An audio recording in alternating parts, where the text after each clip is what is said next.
क्या आपने कभी सोचा है रोजाना की गई पूजा, घंटों का जप तप, माथे पर तिलक और दीपक की लौ, कहीं ये सब सिर्फ दिखावा बनकर तो नहीं रह गया? सोचिए, अगर प्रभु तक आपकी भक्ति पहुंच ही न रही हो तो सालों की साधना भी बस खाली रिवाज बन जाएगी। यही इस वीडियो का मकसद है, आपको जगाना, झकझोरना और वो छिपी हुई गलतियां सामने लाना जो आपकी पूजा को भीतर ही भीतर खोखला कर रही हैं। जरा कल्पना कीजिए, आप सुबह सुबह पूजा थाली सजाते हैं, अगरबत्ती जलाते हैं, भगवान के आगे सिर झुकाते हैं, लेकिन अनजाने में की गई कुछ आदतें ऐसी हैं जो चुपचाप आपके पुण्य को राख बना देती है। ये वही छोटी छोटी चूकें हैं जो दिखती सामान्य हैं, लेकिन धीरे धीरे घर में अशांति, मन में बेचैनी और जीवन में अवरोध पैदा करती है। और सबसे बड़ा सच, इन गलतियों को न पहचान पाना ही सबसे खतरनाक है, क्योंकि शास्त्र कहते हैं दोषयुक्त पूजा आत्म विनाश की शुरुआत है। आज आप जिस भक्ति पर गर्व करते हैं, हो सकता है वही आपके जीवन में दुर्भाग्य का बीज बो रही हो। खासकर माताएं और बहनें, आप तो अगली पीढ़ी की भक्ति की राह तय करती हैं। अगर आप ही इन तेरे छिपे हुए दोषों को न जाने तो बच्चों तक कौन सा संस्कार जाएगा? तो बने रहिए, क्योंकि अगले कुछ मिनटों में आप जानेंगे वे 13 छिपे घातक दोष जो आपकी पूजा को भगवान तक पहुंचने से रोक सकते हैं और शायद आपके पूरे जीवन की शांति को भी। क्या आप तैयार हैं ये सच्चाई सुनने के लिए? चलिए कमेंट में जरूर बताइए कि आप भारत के किस शहर या गांव से वीडियो देख रहे हैं। हमें भी जानना है कि हमारी आवाज देश के किन किन कोनों तक पहुंच रही है। और हाँ, वीडियो को लाइक करें और चैनल को सब्सक्राइब करना न भूलें, ताकि माता रानी की कृपा आप पर हमेशा बनी रहे और हर दिन आपके जीवन में नई रोशनी भरती रहे। क्या आपने कभी ये सोचा है कि हर दिन की गई पूजा, घंटों बैठकर किए गए जब तक अगर प्रभु तक पहुंचे ही ना तो फिर सब व्यर्थ नहीं हो गया? देखिए, ये बात कोई सामान्य चेतावनी नहीं है।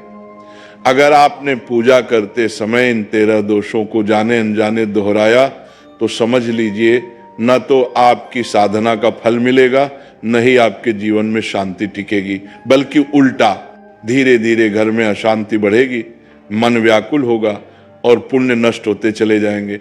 शास्त्रों में साफ कहा गया है, दोषयुक्त पूजा, अशुद्ध भोजन और अहंकार भरा आचरण, ये तीनों आत्म विनाश के द्वार हैं। ये वीडियो कोई कथा, प्रवचन या ज्ञानवर्धक सूची मात्र नहीं है, ये एक आत्मिक जांच है। क्या आपके पूजा पाठ में कोई ऐसी गलती है जो प्रभु को हमसे दूर कर रही है? और खासकर माताएं, बहनें, आप तो स्वयं संस्कारों की वाहक हैं। यदि आप ही इन दोषों से अनजान रही तो अगली पीढ़ी क्या सीखेगी? आज हम उन 13 गुप्त और घातक दोषों को उजागर करेंगे जो भक्ति के मार्ग पर सबसे बड़ी रुकावट बनते हैं और जिनसे बचकर ही सच्चा सुख, सच्ची शांति और प्रभु कृपा का मार्ग खुलता है। तो ध्यान से सुनिए, शुरुआत होती है अभी।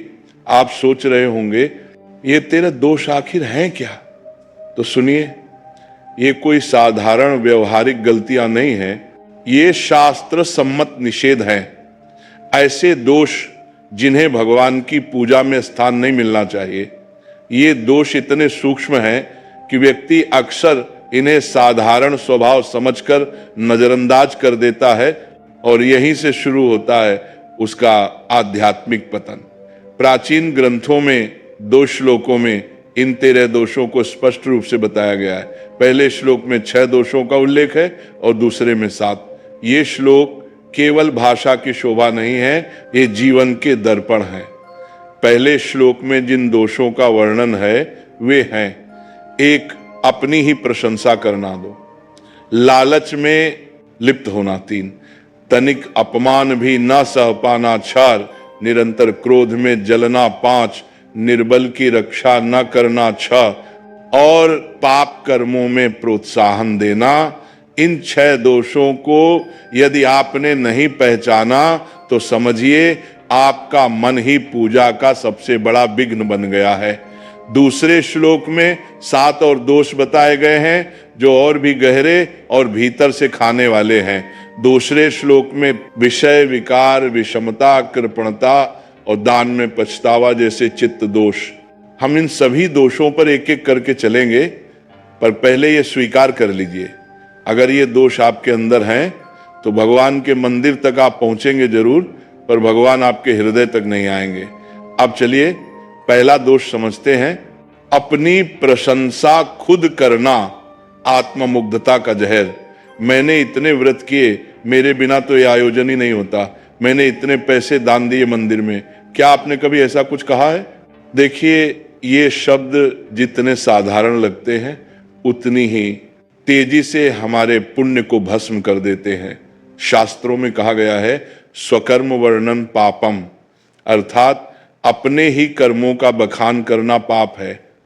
जब आप अपने मुख से अपने पुण्य का ढोल पीटते हैं तो वह पुण्य अब केवल शब्द रह जाता है, उसमें प्रभु की कृपा का स्पर्श नहीं बचता। और यही सबसे खतरनाक बात है। अहंकार एक ऐसा छिपा हुआ दोष है जो भक्ति के वेश में पाखंड बनकर हमारे भीतर पलता है। खासतौर पर माताएं और बहनें, आप जब घर में व्रत करती है, पूजा करती है, भंडारे कराती हैं, तो क्या आपके भीतर कभी ये भाव आया है बाकी तो सिर्फ दिखावा करते हैं, असली श्रद्धा तो मेरी है? यही सूक्ष्म अहंकार है जो भगवान को हमसे दूर कर देता है। भगवान प्रेम चाहते हैं, प्रदर्शन नहीं, विनम्रता चाहते हैं, वाहवाही नहीं। अगर कोई प्रशंसा करनी है तो प्रभु की करो, क्योंकि वही है जो हमें भक्ति करने योग्य भी बनाता है। तो अगली बार जब जुबान पर आए मैंने ये किया, तो तुरंत भीतर से आवाज उठे, भगवान ने मुझसे ये करवा लिया, मैं धन्य हूं। आप रोज पूजा करते हैं, दीप जलाते हैं, माला फेरते हैं, भगवान से सुख शांति मांगते हैं, लेकिन उसी दिन जब दफ्तर में रिश्वत लेते हैं, जब किसी का हक छीनकर पैसा बनाते हैं या दुकानों में तौल घटत करके लाभ कमाते हैं, तो क्या वो धन पूजा का फल हो सकता है? नहीं, बिल्कुल नहीं। ऐसा धन दीपक की तरह नहीं, फ्यूज बल्ब की तरह होता है। एक पल चमकेगा, फिर अंधकार फैला जाएगा। शास्त्रों में स्पष्ट लिखा है, अधर्मेनार्थ संपत्ति विनाशाय कल्पते, अर्थात अधर्म से प्राप्त धन विनाश ही लाता है। ऐसा धन घर में आता है तो लक्ष्मी भी रोती है, वो स्थायी नहीं होती, वो साथ में बीमारी, अशांति और संतान दुख भी लेकर आती है।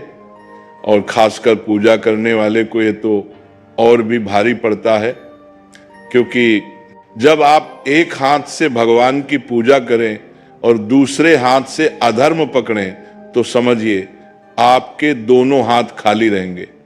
ये दोष महिलाओं में भी दिखाई देता है। कभी मायके से झूठ बोलकर कुछ मंगवाना, कभी घर में अपारदर्शिता से धन छुपाना या दूसरों की संपत्ति देखकर भीतर जलना, ये सभी लोलुपता के ही रूप हैं। और याद रखें, लक्ष्मी वहीं बसती है जहां धर्म होता है, और धर्म वहीं होता है जहां ईमानदारी हो। तो अब प्रश्न ये नहीं कि आप कितनी पूजा करते हैं, प्रश्न ये है कि क्या आपके धन का रास्ता भी उतना ही शुद्ध है? जरा सोचिए, ये अगर किसी ने आपके बारे में कुछ गलत कह दिया, थोड़ी सी निंदा कर दी, तो क्या आप भीतर ही भीतर जलने लगते हैं? क्या तुरंत जवाब देना, लड़ जाना, अपमान का बदला लेना आपके स्वभाव का हिस्सा बन गया है? तो रुकिए, क्योंकि ये आग जो भीतर जल रही है ये आपकी पूजा को भी भस्म कर रही है। शास्त्र कहते हैं, क्षमा बलम अशक्तानां क्षमाशीलम तपस्विनाम, अर्थात क्षमा दुर्बलों की विवशता नहीं बल्कि साधकों की शक्ति होती है। जो अपमान पर भी शांति से मौन रह जाए वही सच्चा उपासक है। लेकिन यदि तनिक भी अपमान हुआ और आप फट पड़े तो याद रखिए, उस एक पल का क्रोध आपके वर्षों की तपस्या को राख बना सकता है। क्रोध कोई क्षणिक भाव नहीं, ये एक भीतर की ज्वाला है जो न केवल आपको जलाती है बल्कि घर के वातावरण को भी झुलसा देती है। महिलाएं जो घर की शांति की केंद्र होती हैं, जब वही क्रोधित हो जाए तो संतान भी भयभीत होती है, पति का मन विचलित हो जाता है और पूजा के स्थान पर कड़वाहट पनपती है। कभी कभी एक जवाबी ताना, एक तीखा शब्द पूरे माहौल को दूषित कर देता है। फिर चाहे आप घंटों दीप जलाएं, वो तेज नहीं देगा। तो अगली बार जब कोई आपकी निंदा करे तो उससे उत्तर मत दो, बल्कि भीतर कहो, शायद मेरे किसी पूर्व पाप का परिणाम है, प्रभु इस अपमान से मुझे शुद्ध कर रहे हैं। ऐसे सोचते ही आपका अपमान पुण्य में बदल जाएगा। कई बार हम बाहर से शांत दिखते हैं, लेकिन भीतर एक ज्वालामुखी फूटा पड़ा रहता है। कोई बात जो वर्षों पहले हुई, किसी ने कुछ कहा, किसी ने अपमान किया, और आप अब भी उसे मन में पकड़े हुए हैं, बार बार उसे याद करते हैं, बार बार उसी पर सोचते हैं। यही क्रोध का ध्यान, यही द्वेष का चिंतन आपकी पूजा को धीरे धीरे खा जाता है। जैसे दीमक लकड़ी को, आप मंदिर में तो बैठे हैं, पर मन किसी दुश्मन की छवि से भर गया है। आप जप तो कर रहे हैं, लेकिन जप के बीच बीच में किसी की गलती, किसी की चोट, किसी की बात मन में घूम रही है। ऐसे में भगवान की ओर ध्यान जाएगा कैसे? शास्त्रों में कहा गया है, क्रोधात भवति सम्मोहा। क्रोध से स्मृति का नाश होता है, और जब स्मृति नष्ट हो जाए तो साधक अपनी दिशा भूल जाता है। विशेषकर स्त्रियां, जिनकी संवेदनशीलता तेज होती है, अगर वही भीतर द्वेष पालें तो वो वात्सल्य का स्थान भी विश्व में बदल जाता है। ध्यान रहे, द्वेष कोई बाहरी शत्रु नहीं, ये भीतर का छुपा हुआ दुश्मन है, जो आपके ही पुण्य को धीरे धीरे निगलता रहता है। तो जो बात बीत गई उसे जाने दें, जो व्यक्ति चला गया उसे क्षमा कर दें, जो चोट लगी उसे प्रभु की इच्छा मानकर छोड़ दें। क्योंकि जब तक आप द्वेष को पकड़े रहेंगे, प्रभु आपकी आत्मा को छू नहीं पाएंगे। मान लीजिए एक घायल पक्षी आपके आंगन में आकर गिरा, एक भूखा बच्चा आपके दरवाजे तक आ गया, या कोई बेसहारा महिला आपसे सहायता की गुहार लेकर आई, आपने देखा और नजरें फेर ली, तो यकीन मानिए आपकी घंटों की पूजा, भजन और जाप सब प्रभु के दरबार में नामंजूर हो जाते हैं। शास्त्रों की आज्ञा है, यह शरणागतम त्यजति स अपराधी सदा भवति।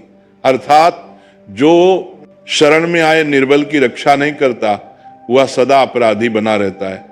जब कोई कमजोर, डरा हुआ, असहाय आपके पास आता है, तो वो सिर्फ एक व्यक्ति नहीं होता, वो आपकी आत्मा की परीक्षा होती है।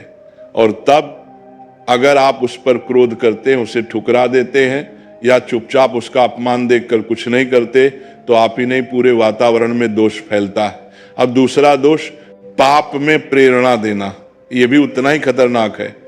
कभी हम स्वयं पाप नहीं करते, पर दूसरों को उकसाते हैं। उसे जवाब दो, उससे पैसे वैसे ले लो, कौन देख रहा है, या बस एक बार झूठ बोल दो, ये भी दोष है, ये भी आध्यात्मिक गिरावट है।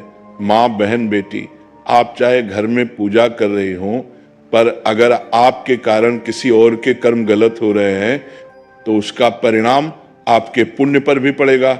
महापुरुषों का जीवन देखिए, वे हमेशा निर्बलों के साथ खड़े हुए, हमेशा पाप से दूर रहे और दूसरों को भी धर्म के मार्ग पर खींच लाए।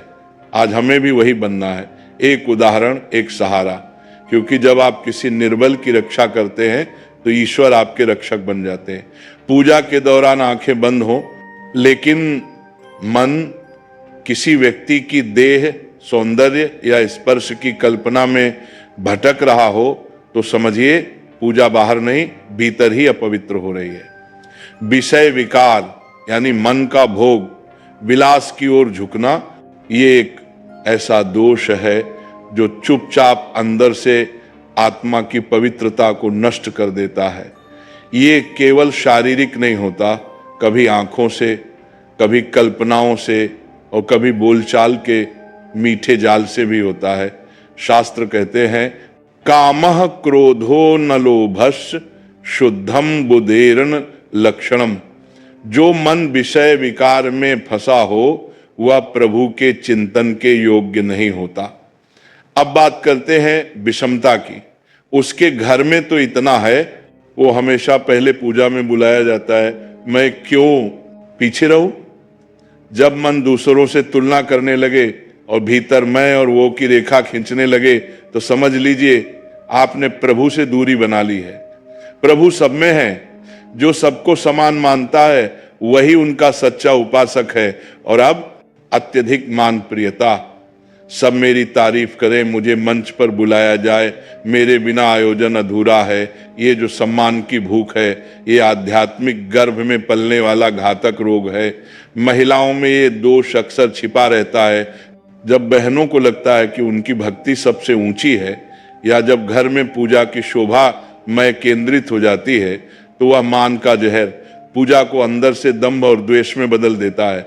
इन तीनों दोषों का नाश एक ही उपाय से होता है, मेरा पालती दार प्रभु के आगे पूर्ण समर्पण। जब मैं मिटेगा तभी वह प्रकट होगा। हमने तो उसे इतने पैसे दे दिए, अब पछतावा हो रहा है, क्यों बोला था उससे, अब देना पड़ेगा। बेवकूफी हो गई। क्या आपने कभी ऐसा कहा है? अगर हां तो रुकिए, क्योंकि आपने सिर्फ धन नहीं खोया, पुण्य का भंडार भी खो दिया।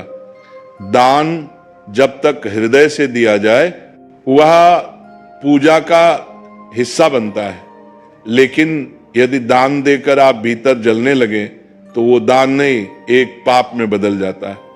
शास्त्र कहते हैं, दानम में दुखे न यत् क्रियते तत्तमसम समाचते, अर्थात जो दान पछतावे या दुहक के साथ दिया जाए वो अंधकारमय फल देता है।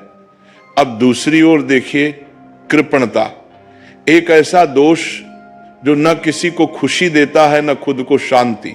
धन को गिन गिन कर संभालना, हर खर्च पर मन भारी हो जाना, घर वालों को जरूरत की चीजें न देना और दूसरों की मदद करने में डरना, ये सब केवल कृपणता नहीं, अभाव की मानसिकता है। और जब मन ही हमेशा कहीं खर्च न हो जाए कि डर में जिए, तो भक्ति कैसे खुलेगी। महिलाएं जो गृहस्थ जीवन की केंद्र होती हैं, जब वही संकुचित हो जाए तो घर में लक्ष्मी नहीं आती। फिर चाहे आप 1000 दीप जलाएं, महापुरुषों ने हमेशा कहा सच्चा धन वही है जो किसी के आंसू पोंछने में लगे। तो दान दो मगर प्रेम से, और धन बचाओ मगर धर्म के लिए।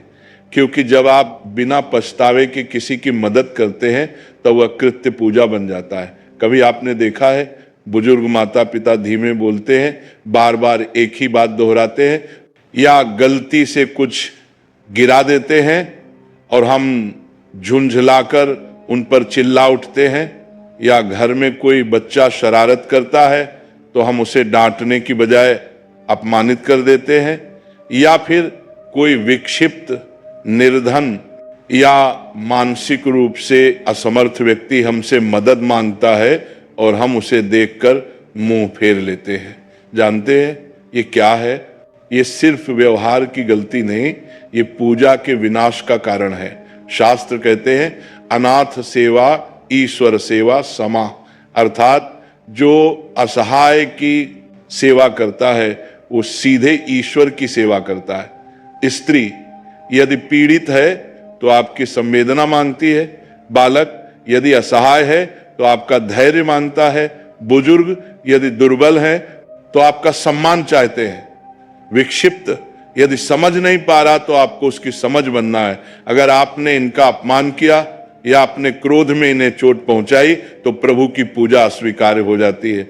घर में वृद्ध हैं, उनकी सेवा करें, बच्चा है उसे सिखाएं, न डराएं। कोई असहाय आपके सामने खड़ा हो तो समझिए प्रभु ने परीक्षा ली है, और जब आप ये परीक्षा पास करते हैं तभी प्रभु आपके हृदय में वास करते हैं। अब आप अपने आप से एक सवाल पूछिए, इन 13 दोषों में से कितने मेरे अंदर हैं? और अगर उत्तर एक भी है तो मान लीजिए आपकी पूजा अभी अधूरी है। लेकिन डरिए मत, क्योंकि ये वीडियो केवल दोष गिनाने के लिए नहीं बना, ये इसलिए बना है ताकि आप जागें और अपने भीतर के दोषों को देखकर उन्हें दूर करने की कोशिश करें। सत्य यही है, पूजा केवल क्रिया नहीं है, ये एक भीतर की स्थिति है। अगर मन में द्वेष है तो मंत्र निष्प्रभावी हो जाते हैं। अगर हृदय में अभिमान है तो आरती केवल ध्वनि रह जाती है, और अगर जीवन में अधर्म है तो प्रसाद केवल अन्न बन जाता है। पर यदि आप प्रभु के आगे झुक जाएं, स्वीकार कर लें और कहें, प्रभु मुझसे भूल हुई है, अब मुझे सुधरने की शक्ति दें, तो वही क्षण से आपकी पूजा फिर से जीवित हो जाती है। सत्संग कीजिए, भजन कीजिए, अपने दोषों को पहचानिए और छोड़ने की दिशा में एक एक कदम उठाइए। क्योंकि याद रखिए, प्रभु को आपकी मूर्ति नहीं चाहिए, उन्हें चाहिए आपका निर्मल मन। और जब मन पवित्र होगा तो न मंत्र की जरूरत होगी, न शब्दों की, सिर्फ मौन भी उनकी कृपा को खींच लाएगा। तो आइए आज से एक संकल्प लें इन 13 दोषों से मुक्त होने का, ताकि हमारी पूजा केवल क्रिया न हो बल्कि प्रभु से जीवंत संपर्क बन जाए। अगर ये बातें आपको अंदर तक छू गई, अगर आपने भी मन ही मन किसी दोष को पहचान लिया, तो यकीन मानिए इस वीडियो को शेयर करना भी एक पुण्य है। क्योंकि हो सकता है आपके एक शेयर से किसी और की पूजा बच जाए, किसी का घर टूटने से बच जाए, किसी माँ किसी बहन को अपनी गलती का बोध हो जाए। तो इसे अपनों के साथ जरूर साझा करें, क्योंकि दोष अकेले नहीं मिटते, संग साथ से, सत्संग से उनका अंत होता है। जय श्री राम, जय संतजन।